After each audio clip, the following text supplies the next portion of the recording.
que celle de Judas. Parfois, les échecs nous permettent de réaliser ou de comprendre quelle est notre relation avec Jésus. Quelle est notre relation avec Dieu? Est-ce qu'elle est bonne? Est-ce qu'elle est passable? Est-ce qu'elle est moyenne? Est-ce qu'elle est mauvaise? Ou parfois même, est-ce qu'elle est inexistante?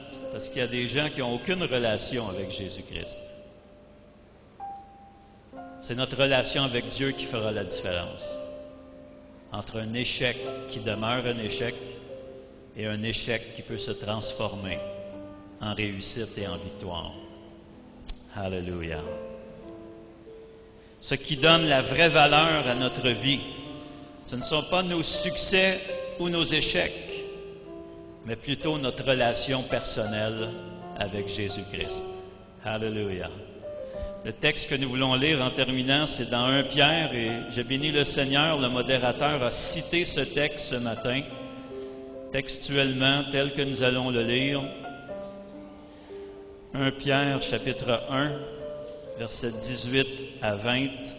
L'apôtre dit, « Sachant que ce n'est pas par des choses périssables, par de l'argent ou de l'or, que vous avez été rachetés de la vaine manière de vivre que vous aviez hérité de vos pères, mais par le sang précieux de Christ, comme d'un agneau, sans défaut et sans tache, prédestiné avant la fondation du monde et manifesté à la fin des temps à cause de vous. » Dieu ne nous a pas rachetés avec de l'or ou de l'argent, mais Dieu a investi le prix, je dirais unique, le prix le plus rare qui existait non seulement sur la terre, mais aussi dans le ciel.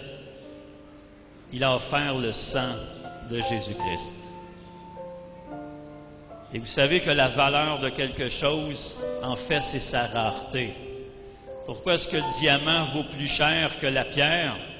Parce que de la pierre, on en trouve partout, mais des diamants, c'est plus rare. Pourquoi est-ce que l'or est plus cher que le cuivre? Parce que le cuivre, on le trouve en plus grande quantité que l'or. Alors imaginez la valeur de ce Jésus, 100% Dieu et 100% homme, qui offre sa vie et son sang sur la croix pour vous et pour moi. Peut-on trouver une valeur plus grande ailleurs? Est-ce qu'on peut se valoriser dans nos échecs ou dans nos réussites? Trouvons notre valeur dans le Seigneur et dans notre relation personnelle avec lui. Alléluia. Quand j'échoue, le Seigneur ne m'aime pas moins. Et quand je réussis, le Seigneur ne m'aime pas plus. Mais son amour pour moi demeure stable. Mes échecs ne changent rien à ma valeur ou à la valeur que j'ai aux yeux de Dieu. Que je réussisse ou que j'échoue, ça ne change rien à la valeur que j'ai pour mon Père céleste. Mais ce qu'il aimerait, dans mes réussites et dans mes échecs, c'est que je puisse apprendre quelque chose, que je puisse retirer une leçon et que je puisse ensuite mettre cette leçon en pratique. Jésus, l'agneau précieux, est mort pour moi. Alléluia. Il est mort pour mes offenses, pour mes péchés. Il est mort pour mes erreurs et il est mort aussi pour mes échecs, afin qu'un jour, je puisse être dans sa présence et vivre avec lui pour l'éternité. Alléluia.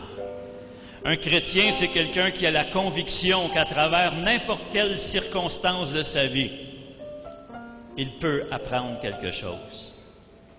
Laissez-moi terminer avec l'histoire de Joseph. Joseph, dans l'Ancien Testament, un des 12 fils d'Israël, il avait reçu de grandes révélations, il avait reçu des songes, des visions.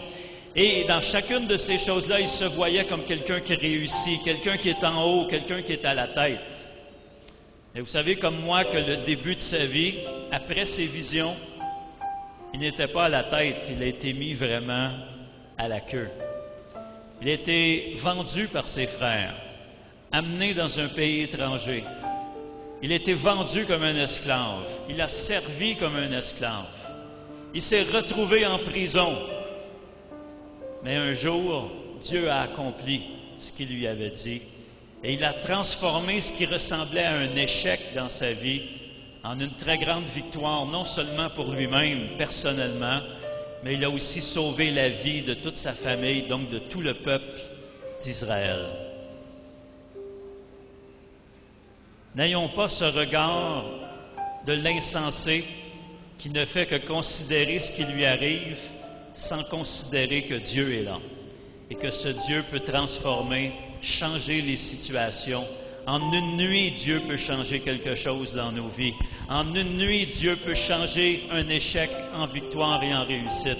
En une nuit, le Seigneur peut transformer la situation dans laquelle tu es présentement en quelque chose de glorieux. En une nuit, le Seigneur peut changer cet état de maladie en un état de santé. Alléluia. En une nuit, le Seigneur peut prendre l'humiliation que tu as vécue et la changer pour sa gloire, afin que toi, tu puisses lui apporter gloire et honneur à travers ta vie.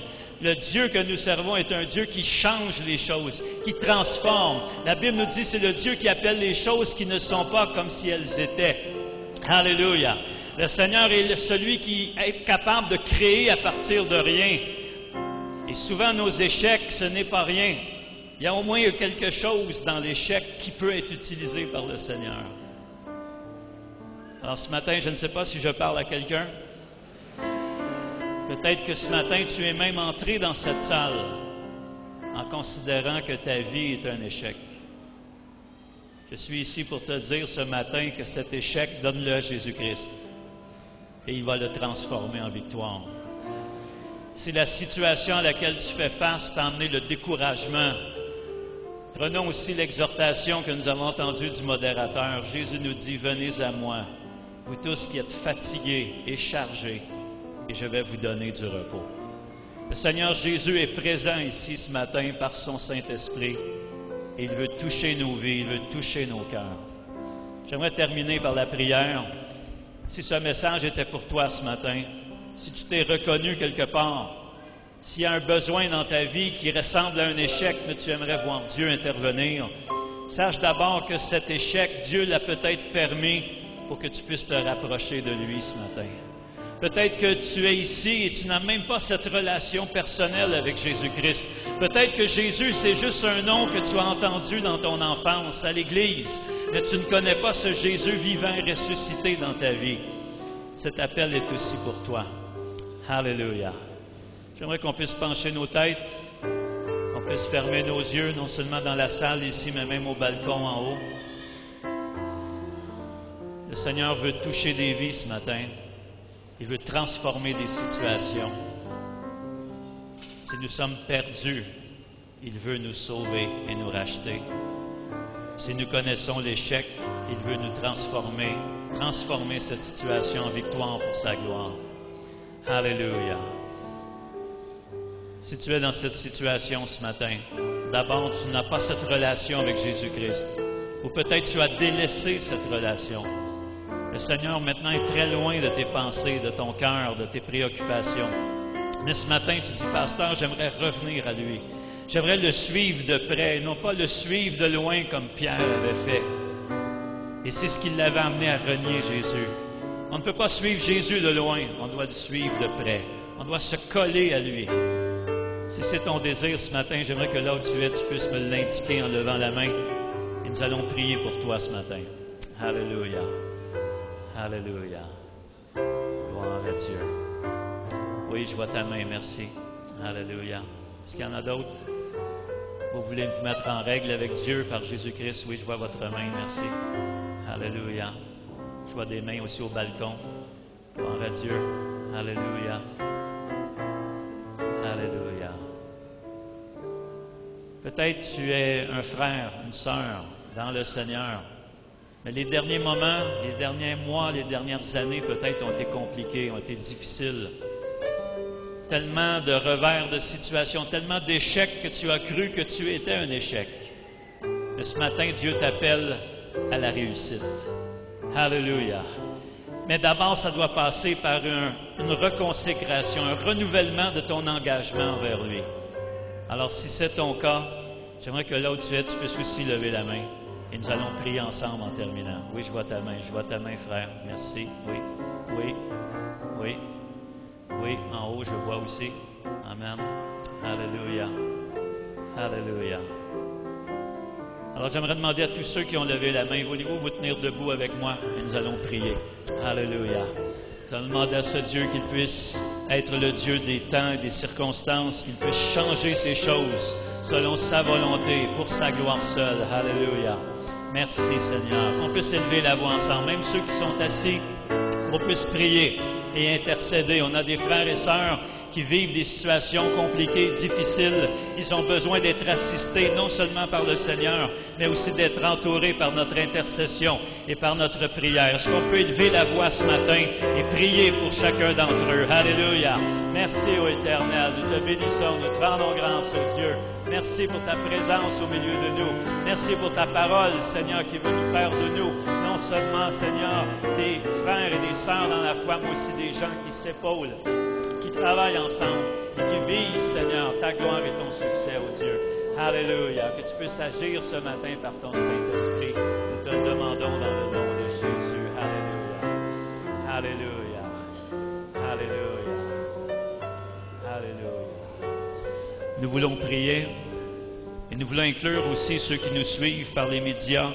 Peut-être que vous êtes à la maison, mais ce message était aussi pour vous. Dieu a parlé à votre cœur.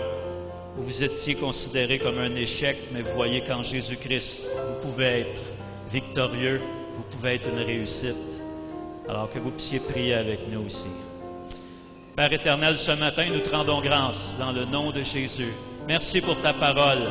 Merci pour cette parole qui nous donne des conseils, qui nous donne vraiment une sagesse, Seigneur, qui nous permet de bien vivre dans cette vie, même sur la terre, dans ce monde imparfait. Tu nous donnes des principes, Seigneur. Tu nous dis, méditez ma parole, que cette parole ne s'éloigne pas de votre cœur, de vos pensées. Et c'est alors que vous serez comme cet arbre planté près d'un courant d'eau, donnant son fruit en sa saison, et dont le feuillage ne se flétrit point, et tout ce que nous allons faire sera une réussite. Père, je veux prier pour mes frères et sœurs qui ont connu l'échec, qui vivent présentement des situations difficiles.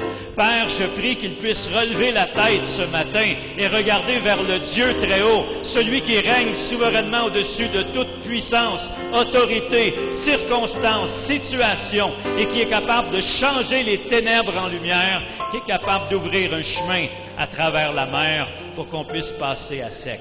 Seigneur, ce matin, je te demande de bénir mes frères et sœurs, d'étendre ta main sur eux afin que la situation dans laquelle ils sont, ils puissent d'abord la comprendre devant toi et qu'ils puissent en tirer une leçon et que tu puisses les sortir, Seigneur, de cette situation difficile. Je prie aussi, Seigneur, pour ceux qui ne te connaissent pas, pour ceux qui ont manifesté le désir ce matin de dire « Jésus-Christ, je veux que tu sois le Seigneur et le Maître de ma vie. Je veux que tu me sauves. Je veux que tu pardonnes mes péchés. Seigneur, viens dans mon cœur et viens dans ma vie ce matin. » Seigneur, pour ces personnes, je prie que l'action de ton Saint-Esprit puisse être sur eux en ce moment et qu'ils puissent te recevoir comme Maître et Sauveur dans leur vie. Et nous te prions, Seigneur, dans toutes ces choses. Nous te prions aussi pour les gens qui nous écoutent par les médias. Touche leur cœur. Seigneur, ton Saint-Esprit ne connaît pas de limite, de distance et de temps. Seigneur, que tu puisses toucher ces vies, relever, restaurer, enlever la marque de l'échec sur nos vies et imprimer la marque de la réussite. Père, nous te demandons toutes ces choses, non pas parce que nous les méritons, mais parce que tu as jugé bon de nous racheter. Non pas avec de l'or, non pas avec de l'argent, non avec les pierres précieuses, mais avec le sang précieux de l'agneau qui avait déjà été prédestiné avant même que nous soyons créés et avant même que ce monde soit créé. Seigneur, tu savais qu'on était pour désobéir et tu avais déjà pourvu pour l'agneau afin que nous soyons pardonnés. Seigneur Jésus, ce matin, nous te donnons à toi seul toute la gloire, l'honneur et la louange. Merci d'accomplir cette œuvre dans nos vies. Nos prédications sont en continu sur notre site web qui est www.labornelouchi.net. Vous pouvez aussi nous écrire aux adresses électroniques suivantes: lepasteur@labornelouchi.net, guillamani@gmail.com.